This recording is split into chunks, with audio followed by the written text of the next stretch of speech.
Bonjour et bienvenue dans cette vidéo. Je vais vous expliquer l'exercice 1 du DS4 de 2023 et donc avec cet exercice sur les congruences et les puissances des congruences. Première question, étudier les congruences des puissances de 4 modulo 7. Alors là, dans cette question, eh bien, on essaye, on commence. Alors évidemment, 4 puissance 0, c'est seulement 1, donc c'est congru à 1. 4 puissance 1, c'est 4, c'est congru à 4. Là, comme congruence, je vais prendre le reste de la division par 7 pour avoir le nombre le plus simple possible, le plus petit possible.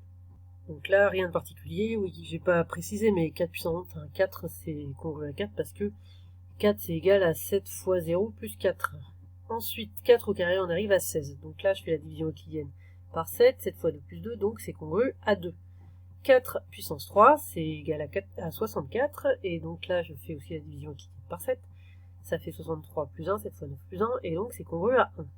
Et ici, comme on est revenu à 1, eh bien, on est revenu là, et si on remultiplie par 4, eh bien, on va arriver à 4, si on remultiplie encore par 4, si on prend une puissance de plus, eh bien, on va arriver à 2, etc. C'est-à-dire que là, on voit qu'on arrive à un cycle dans ce type d'exercice. On peut s'arrêter là, on va pouvoir passer au cas général.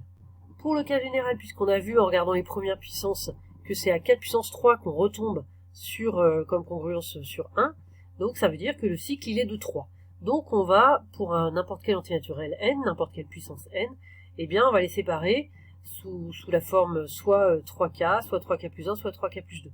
Soit n est un multiple de 3, soit c'est un multiple de 3 plus 1, soit un multiple de 3 plus 2, et quand on fait 3k plus 3, on retombe sur un nombre du type 3 fois quelque chose. Donc on a bien ici toutes les situations possibles, tous les nombres entiers naturels possibles. Premier cas, quand n est égal à 3k, avec k un entier naturel. Donc 4 puissance n dans ce cas, c'est 4 puissance 3k. On peut, les règles des puissances nous permettent de dire que 4 puissance 3k c'est égal à 4 puissance 3 puissance k. Et là on va passer aux congruences. 4 puissance 3k c'est donc égal, c'est congru à 4 puissance 3 puissance k. 4 puissance 3, on a vu ici, dans nos petites recherches de départ, 4 puissance 3 c'est congru à 1. Donc là je remplace cette parenthèse 4 puissance 3 par 1, puisque c'est congru. Donc c'est congru à 1 puissance k, et 1 puissance n'importe quoi, c'est toujours égal à 1, donc a fortiori congru à 1.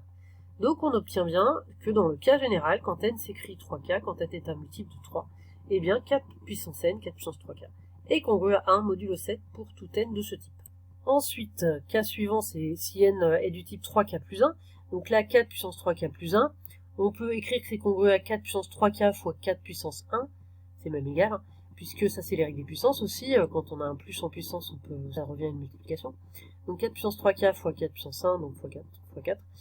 Ensuite, 4 puissance 3k, on utilise ce qu'on vient juste de faire, on a prouvé que 4 puissance 3k c'est toujours congru à 1, donc je peux remplacer dans les congruences 4 puissance 3k par 1, le 4 je laisse 4, et donc c'est congru à 4. Donc là c'est bien dans tous les cas, dans tous les cas quand n s'écrit 3k plus 1. Et enfin, dernière situation, quand n s'écrit 3k plus 2, donc 4 puissance n, c'est donc 4 puissance 3k plus 2, c'est donc congru à 4 puissance 3k fois 4 puissance 2. 4 puissance 3k, encore une fois, on a prouvé que c'était congru toujours à 1, donc je remplace par 1 dans les congruences.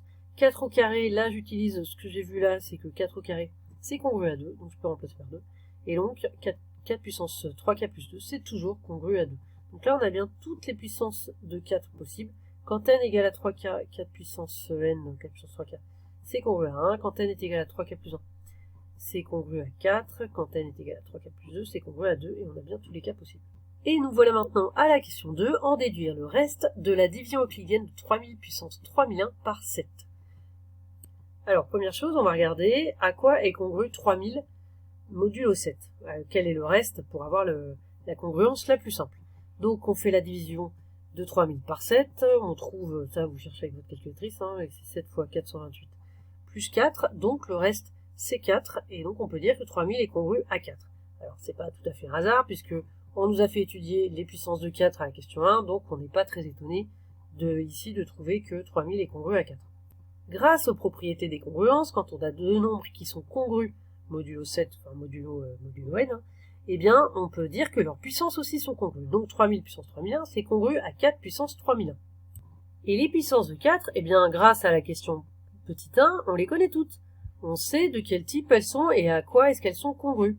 Pour cela, il faut qu'on sache, est-ce que la puissance n ici 3001, est-ce qu'elle est du type 3K, 3K plus 1 ou 3K plus 2? Il ne nous reste plus que ça à faire, c'est-à-dire ça revient en fait à faire la division de 3001 par 3. Alors ici c'est assez simple, 3001 c'est égal à 3 fois 1000 plus 1, donc c'est du type 3K plus 1, ça revient à faire la division euclidienne de 3001 par 3. Donc c'est du type 3K plus 1, donc on regarde dans ce qu'on a fait dans la question 1, on a vu que toutes les puissances du type 3K plus 1, eh bien ils sont congrues à 4. Donc on peut dire que 4 puissance 3001 est congru à 4, et comme 3000 puissance 3001 c'était congru à 4 puissance 3001, et bien 3000 puissance 3001 est congru à 4 modulo 7. On peut donc dire que le reste de la division euclidienne de 3000 puissance 3001 par 7 est 4.